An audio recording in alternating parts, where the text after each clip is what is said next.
Hello everyone. तो आप सभी के मन में जो भी सीएसआईआर नेट का प्रिपरेशन कर रहे हैं या यूजीसी नेट का प्रिपरेशन कर रहे हैं, उनके मन में बिल्कुल ये क्वेश्चन आता होगा कि क्या बिना कोचिंग के इस एग्जाम को क्वालिफाई किया जा सकता है क्या? सीएसआईआर नेट या UGC net without coaching possible है क्या? तो बिल्कुल इसका आंसर है हाँ, बिल्कुल कई लोग ऐसे हैं जो बिना कोचिंग के ही इस एग्जाम को क्वालिफाई किए हैं और अच्छे रैंक से क्वालिफाई किए हैं। पर इसके लिए क्या स्ट्रैटेजी होनी चाहिए, इस वीडियो में आपको जानने को मिलेगा स्टेप बाय स्टेप की आपको कौन सी स्ट्रैटेजी अपनानी चाहिए ताकि आप बिना कोचिंग के भी इस एग्जाम को क्वालिफाई कर सके, है ना। तो सबसे पहले हमको जानने की जरूरत यह है कि भाई कोचिंग क्या प्रोवाइड करता है, जो कि हमको बिना कोचिंग के अपने से खुद से करना पड़ेगा। तो कोचिंग आपको प्रोवाइड करेगा प्रॉपर गाइडेंस, है ना। आपको इधर उधर दुनिया भर की चीजों में ध्यान देने की जरूरत नहीं होती है जब कोचिंग से आप तैयारी करते हैं, तो है ना। कोचिंग आपको सब चीज बताएगा कि भाई आपको इस यूनिट से इतना पढ़ना है, इस यूनिट से इतना पढ़ना है, इतना टाइम तक पढ़ना है, ऐसे क्वेश्चन सॉल्व करना है, हर चीज गाइड करेगा कोचिंग वाले, है ना।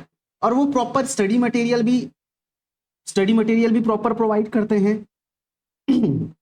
स्टडी मटेरियल मतलब क्या कि उस एग्जाम के लिए जितना पढ़ना है आपको उतना ही स्टडी मटेरियल देंगे, वो एक्स्ट्रा चीजें नहीं देंगे। लेकिन चैलेंज क्या आएगा, जब आप खुद से तैयारी करेंगे तो स्टडी मटेरियल में आपको ऐसा लगेगा कि यार मैं जितना पढ़ लूं या इतना पढ़ लूं, कितना पढ़ूं कि मेरा तैयारी हो जाएगा और कम ना पड़े मेरे को, ऐसा। लेकिन जब कोचिंग करते हैं ना, तो वहां पर वो लोग जितने की जरूरत है उतना ही स्टडी मटेरियल आपको प्रोवाइड कराते हैं, ठीक। फिर अगर बात आती है वीडियो सॉल्यूशन की, तो आप कोचिंग ज्वाइन करेंगे तो बिल्कुल वो वीडियो सॉल्यूशन देंगे, है ना, वीडियो लेक्चर्स मिलेंगे आपको। और आता है कॉन्सेप्ट एक्सप्लेनेशन। आपको जब खुद से तैयारी करेंगे तो कॉन्सेप्ट को खुद से समझना पड़ेगा, लेकिन कोचिंग में आपको कॉन्सेप्ट को एक्सप्लेन किया जाता है ना। और प्रॉपर टाइम मैनेजमेंट भी आपका अच्छे से होता है जब आप कोचिंग से तैयारी करते हैं, तो क्योंकि कोचिंग से तैयारी करेंगे तो वहां पर वीडियो लेक्चर्स रहेंगे, टास्क रहेगा, टेस्ट रहेंगे, है ना। तो इन सभी को आपको टाइम टू टाइम करना पड़ेगा। लाइव सेशन होंगे, लाइव क्लासेस लेक्चर्स होंगे, तो आपको उसी टाइम पे ज्वाइन करना पड़ेगा ना, लाइव होगा तो इससे टाइम मैनेजमेंट बहुत अच्छे से होता है जब आप कोचिंग से पढ़ाई करते हैं। लेकिन आपके लिए चैलेंजेस कब आएगा? चैलेंजेस तब आता है जब आप बिना कोचिंग के इस एग्जाम को निकालने का सोचते हैं, ठीक है। और वो चैलेंजेस क्या क्या हो सकते हैं? तो भाई सबसे पहला चैलेंज ये आता है कि लैक ऑफ प्रॉपर गाइडेंस। आपको कोई गाइड करने वाला नहीं होता है, आपको खुद से तैयारी करना होता है ना। मतलब खुद से ये सोचना पड़ता है कि यार मेरे को इस एग्जाम को टारगेट करना है, तो इसके लिए मेरे को क्या क्या चीजें जाननी पड़ेगी, ठीक है। खुद से सब चीज देखना पड़ता है, इंटरनेट से ढूंढना पड़ता है, या तो अपने जो ऐसे दोस्त हैं जो एग्जाम को क्वालिफाई किए हैं उनसे गाइडेंस लेना पड़ता है फिर, ठीक है। तो यहाँ पर गाइडेंस का थोड़ा सा कमी हो सकता है अगर आप खुद से टारगेट करते हैं तो। लेकिन लाइफ साइंस चैनल से जुड़े हैं तो गाइडेंस के नाम पर आपको बिल्कुल कोई टेंशन लेने की जरूरत नहीं। यहाँ पर प्रॉपर टाइम टू टाइम आपको गाइड किया जाता है उस एग्जाम को क्वालिफाई करने के लिए किस तरीके से आपको अप्रोच अपनाना है, ठीक है। दूसरा आता है टाइम मैनेजमेंट में दिक्कत होगा, बिल्कुल टाइम मैनेजमेंट में दिक्कत होगा ही, है ना। क्योंकि भाई आप खुद से तैयारी कर रहे हैं तो आपको खुद से ही अपने टाइम को मैनेज करना है, कोई दूसरा आपको टाइम मैनेज नहीं करवाएगा, ठीक है। लेकिन कोचिंग से करते हैं तो उसमें फिर उनके हिसाब से आपको चलना पड़ता है।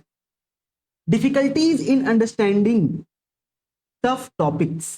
तो भाई आप जब खुद से तैयारी करेंगे ना तो कुछ टफ टॉपिक होते हैं, है ना, कुछ थोड़े कठिन वाले टॉपिक्स होते हैं, उनको समझने में आपको डिफिकल्टी हो सकती है क्योंकि यहाँ पर तो आपको वीडियो सॉल्यूशन मिल नहीं रहा है, ठीक।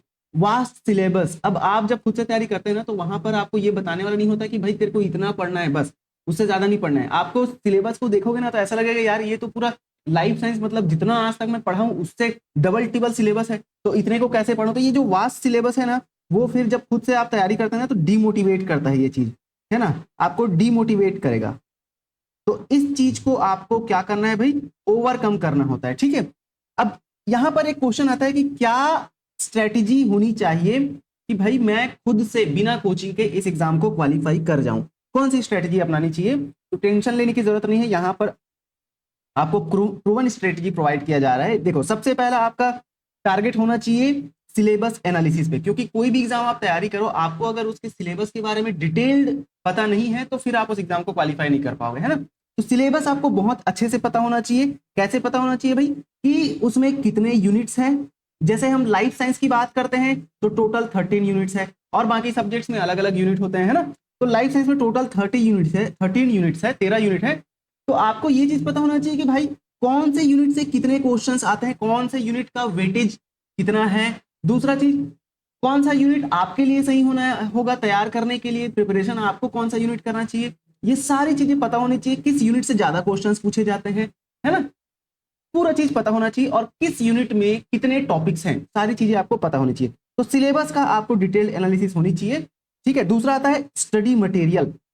सबसे बड़ा चैलेंज आता है स्टडी मटेरियल का, ठीक है, जब आप खुद से तैयारी करते हैं तो, क्योंकि कोचिंग से करते हैं तो वो खुद प्रोवाइड कर देते हैं कोचिंग वाले, बट अगर आप खुद से तैयारी करते हैं ना, तो फिर यहाँ पर स्टडी मटेरियल का सबसे बड़ा चैलेंज आता है। अब स्टडी मटेरियल में आपको क्या क्या पढ़ना चाहिए, तो हाईएस्ट रिकमेंडेड है कि अगर आपका बेसिक्स बहुत खराब है ना, आपने बीएससी एमएससी उतना अच्छे से पढ़ा नहीं, आपका बेसिक्स बहुत खराब है, तो सबसे पहले आपको कम से कम 10-15 दिनों में अपना बेसिक क्लियर करने के लिए आपको एनसीईआरटी को फटाफट फटाफट रीड करना चाहिए, एनसीईआरटी से अपना बेस क्लियर करना चाहिए, एनसीईआरटी 11th एंड 12th, ठीक है। ये आपका बेस क्लियर करेगा। अगर आपका बेसिक्स खराब है तो ना, ऐसे नहीं कि कई लोग बोलेंगे कि सर सीएसआर नेट का एग्जाम क्वालिफाई करना है, कोई हलवा नहीं है जो एनसीईआरटी से हो जाएगा, ऐसी बात नहीं है। आपको अगर अपना बेसिक्स क्लियर नहीं है तो सबसे पहले तो बेस को क्लियर करना पड़ेगा ना, है ना। आपको डीएनए आरएनए के बारे में पता ही नहीं है तो फिर दिक्कत है। तो इसलिए पहले बेस क्लियर करेंगे, उसके बाद फिर आता है हमारा ब्रह्मास्त्र वाला बुक पाथ फाइंडर, और ये है बेस्ट बुक। ये बेस्ट क्यों है ये मैं आगे वीडियो में बताऊंगा।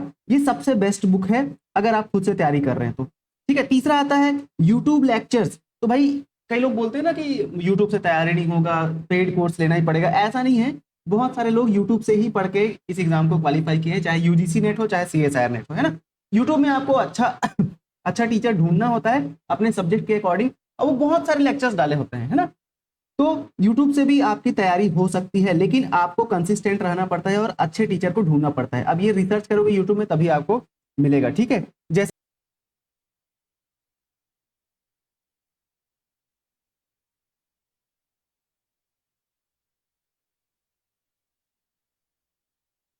फिर आता है ऑथेंटिक टेलीग्राम चैनल। तो आपको ना टेलीग्राम में भी बहुत सारे नोट्स मिल जाते हैं, तो आपको एक ऑथेंटिक टेलीग्राम चैनल भी ज्वाइन कर लेना होता है, एक नहीं 2-4, जहां से स्टडी मटेरियल।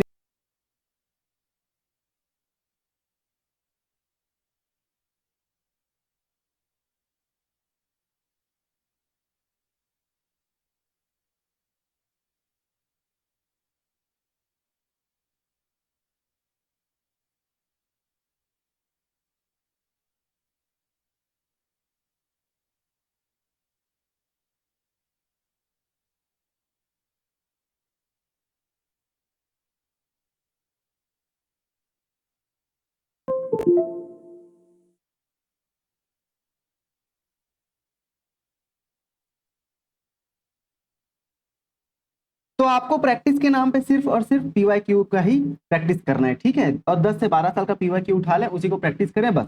रिवीजन जो है सबसे ज्यादा इंपॉर्टेंट होता है इस एग्जाम के लिए। इस एग्जाम के लिए क्या, किसी भी एग्जाम के लिए, तो आपको रिवीजन बहुत अच्छे से कर लेना है। कैसे रिवाइज करना है, अपना जब आप पढ़ाई करेंगे, स्टडी मटेरियल से पढ़ाई करेंगे, तो आप अपना नोट्स बनाते जाएंगे, ठीक है। नोट्स मोस्ट इंपॉर्टेंट है अगर आप सेल्फ स्टडी करते हैं तो, क्योंकि जब आप कोचिंग से करते हैं तो वहां से तो खुद से वो नोट्स प्रोवाइड कर देते हैं, लेकिन जब आप सेल्फ स्टडी कर रहे हैं तो नोट्स खुद का बनाना बहुत जरूरी है। और उस नोट्स को आपको वीकली एंड डेली बेसिस पे रोज रिवाइज करते रहना है, ठीक है। आज मैंने कोई चीज पढ़ा, उसका नोट्स बनाया, उस नोट्स को कल रिवाइज करना जरूरी है, फिर उसी हफ्ते, एक हफ्ते के अंतर्गत रिवाइज करना जरूरी है, फिर एक महीने के अंतर्गत रिवाइज करना जरूरी है। तो revision most most most important है, और पीवाईक्यू, ठीक है, ये बहुत जरूरी हो जाता है भाई जब आप सेल्फ स्टडी करते हैं तो। फिर आता है कि टाइम मैनेजमेंट। बहुत सारे लोग बोलते हैं कि सर टाइम मैनेज कैसे करें, है ना, टाइम हमसे मैनेज हो नहीं पाता है, हम एकदम प्रॉपर अच्छे से टाइम से पढ़ नहीं पाते हैं। तो टाइम मैनेजमेंट का कुछ वो नहीं होता है। जब आपको लगता है कि मेरे को इस एग्जाम को सच में आप क्वालिफाई करना ही है यार, बहुत हो गया करके ना, तो टाइम का कोई बाउंडेशन नहीं रहता। आप 10-10 घंटे, 12-12 घंटे, 15-15 घंटे ऐसे पढ़ जाएंगे, पता ही नहीं चलेगा आपको। लेकिन अपने अंदर से आपको आना चाहिए कि भाई मेरे को इस एग्जाम को निकालना है, ठीक है। लेकिन फिर भी आप अपना एक शेड्यूल बनाना चाहते हैं ना, तो फिर आपके लिए शेड्यूल बहुत जरूरी है। रोज कम से कम 6 से 8 घंटे आपको पढ़ना पड़ेगा, ठीक है। 6 से 8 घंटे रोज डेली पढ़ना पड़ेगा। और एग्जाम पास आ रहा है तब तो फिर इस टाइम को आप 10 से 12 घंटे कर दो, 15 घंटे पढ़ सकते हो, बहुत अच्छी बात है। लेकिन 10 से 12 घंटे आपको जब एग्जाम का 1 महीना बचा है तो करना पड़ेगा भाई, ठीक है। फिर आता है वीक टॉपिक को आपको सबसे पहले तैयार करना है। जो आपका वीक टॉपिक है, होता है ना कि कोई टॉपिक आपको कठिन लगता है, तो उन टॉपिक्स को आपको सबसे पहले तैयार कर लेना है। उसके बाद फिर इजी टॉपिक में जाना है, क्योंकि भाई इजी टॉपिक तो आप पढ़ ही लेंगे, लेकिन वीक टॉपिक में फिर टाइम कम रहेगा ना, तो पढ़ाई नहीं हो पाती। इसीलिए आपको अपने वीक टॉपिक को पहले तैयार करना है, उसके बाद फिर जाके आपको अपने इजी टॉपिक को पढ़ना है, ठीक है। तो टाइम मैनेजमेंट के नाम पे याद रखना, अपना शेड्यूल प्रॉपर होना चाहिए। आप जिस भी टाइम पढ़े, सुबह पढ़ाई करने का मन करता है सुबह पढ़ें, रात में देर रात तक पढ़ाई करने का मन करता है रात में पढ़ें, आप अपने हिसाब से अपना टाइम बनाएं, ठीक है। लेकिन याद रखें 6 से 8 घंटा पढ़ना ही पढ़ना है। टाइम अगर बहुत कम बचा है, 1 महीने का एग्जाम बचा है, तो फिर आपको 10-12 घंटे पढ़ने चाहिए भाई। सेल्फ स्टडी कर रहे हैं, इतना तो करना पड़ेगा, ठीक है। फिर आता है डिसिप्लिन।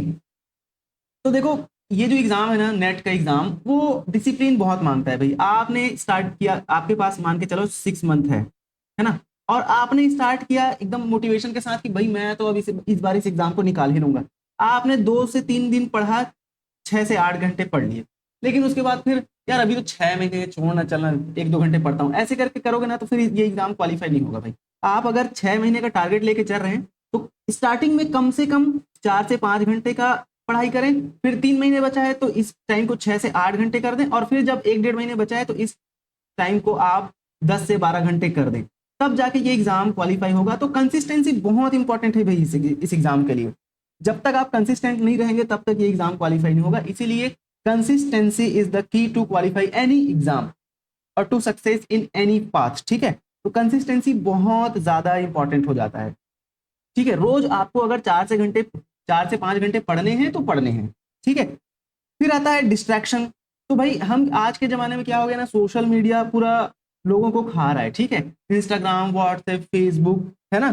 तो ये सारी चीजों से आपको दूर रहना है। सिर्फ 6 महीने के लिए अपने आप को दुनिया से कट आउट कर लो, और एक बार जब आपका ये एग्जाम क्वालिफाई हो जाएगा ना CSIR नेट का, तो फिर आप अलग ही लेवल में रहेंगे। जितने भी लाखों लोग MSc करके बैठे हैं उनसे तो कम से कम अलग लेवल में रहेंगे, आपका एक स्टेप ऊपर हो जाओगे आप उन लोगों से, है ना।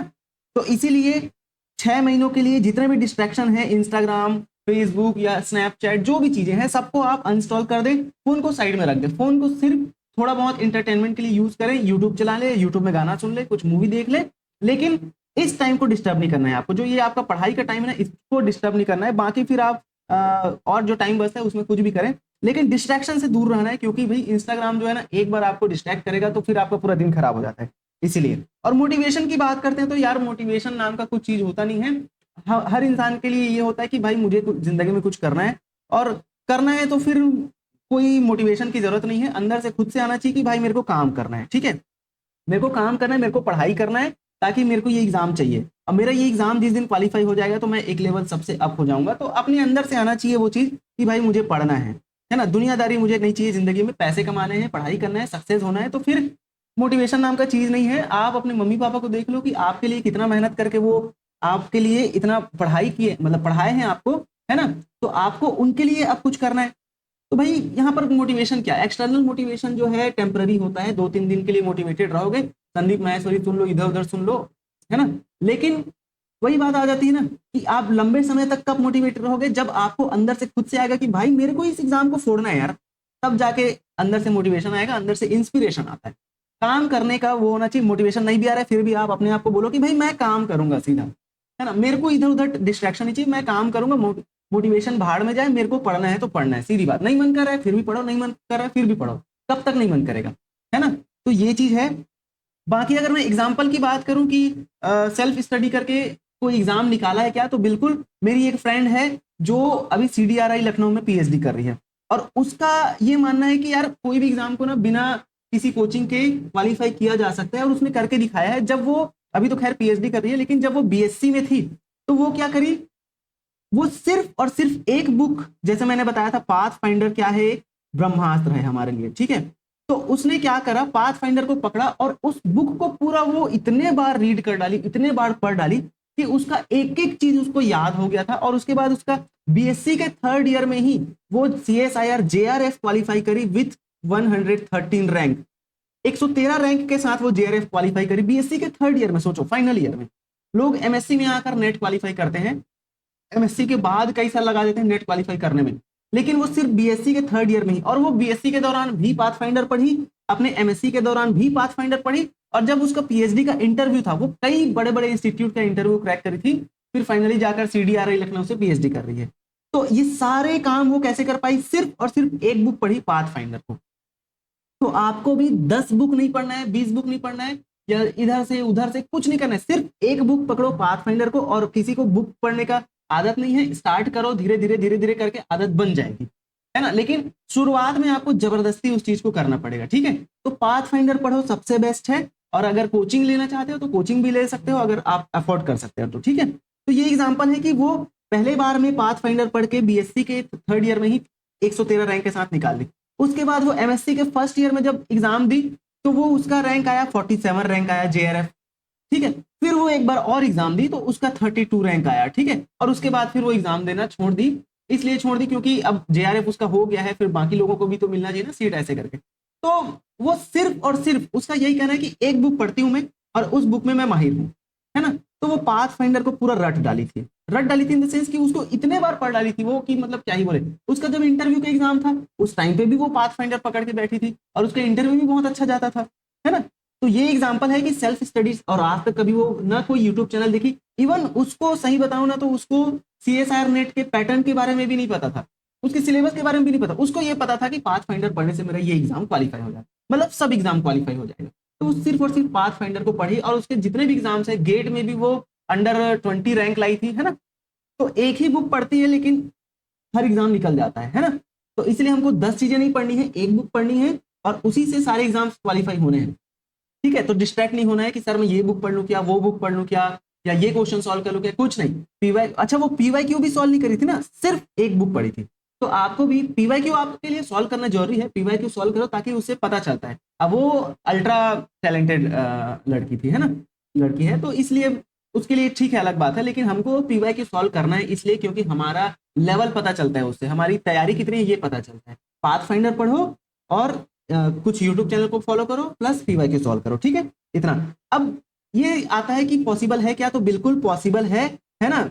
उन्होंने कर रखा है, कई लोगों ने कर रखा है, तो आप भी कर सकते हैं, ठीक है। बस आपको अपने अंदर से आना चाहिए। दूसरी बात आती है, थैंक यू सो मच। और एक और चीज मैं बोलना चाहूंगा, अगर कई लोगों को ऐसा है कि यार मेरा कोचिंग के बिना तैयारी नहीं हो पाएगा, तो आप हमारा पेड कोर्स ज्वाइन कर सकते हैं, है ना। इस नंबर पे कॉल कर सकते हैं 6261144902, कॉल या व्हाट्सएप कर सकते हैं। अभी हमारे पेड कोर्स में जो सीएसआईआर नेट के लिए है, सीएसआईआर नेट का भी कोर्स चल रहा है प्लस सीजी सेट के लिए भी कोर्स चल रहा है, और दोनों कोर्स में अभी ऑफर चल रहा है। दोनों कोर्स का नॉर्मल मतलब मेन प्राइस है 5000 रुपीज, लेकिन अभी ऑफर चल रहा है, न्यू ईयर ऑफर, जिसमें आप इन दोनों कोर्स को 3000 में परचेस कर सकते हैं भाई, ठीक है। तो ये ऑफर चल रहा है, इस नंबर पे कॉल करके आप इस कोर्स को परचेस कर सकते हैं। पूरा सिलेबस कंप्लीट कराया जाएगा, पूरी गाइडेंस दी जाएगी, प्लस आपको स्टडी मटेरियल भी वहां पर प्रोवाइड किया जाएगा। तो दुनियादारी इधर उधर कुछ करने की जरूरत नहीं है, ना पाथ फाइंडर पढ़ना पड़ेगा, ना कोई यूट्यूब चैनल फॉलो करना पड़ेगा, कुछ नहीं। बस ये आप एक कोर्स ले लिए, यहाँ से आपका सीएसआईआर नेट की गारंटी, ठीक है। लेकिन आपको अच्छे से प्रिपरेशन करना पड़ेगा भाई, ठीक। तो ये अभी ऑफर चल रहा है, 3000 में प्रोवाइड किया जा रहा है। इस नंबर पे कॉल या मैसेज करके आप इस कोर्स को परचेस कर सकते हैं, ठीक है। चलो भाई, तो मिलते हैं नेक्स्ट वीडियो में, तब तक के लिए बहुत बहुत धन्यवाद। और आप बिल्कुल मोटिवेटेड रहें, अपनी तैयारी अच्छे से करते रहें, ठीक है। सेल्फ स्टडी से भी एग्जाम क्वालिफाई होता है, जैसे कि मैंने एग्जाम्पल बताया, ऐसे 1000 एग्जाम्पल है, ठीक है। आपको ये चीज डिसाइड करना है कि भाई सब लोग कर सकते हैं तो मैं भी कर सकता हूं, बस ये सोचना है और पढ़ाई करना है, ठीक है। चलो, तो थैंक यू सो मच, बहुत बहुत धन्यवाद।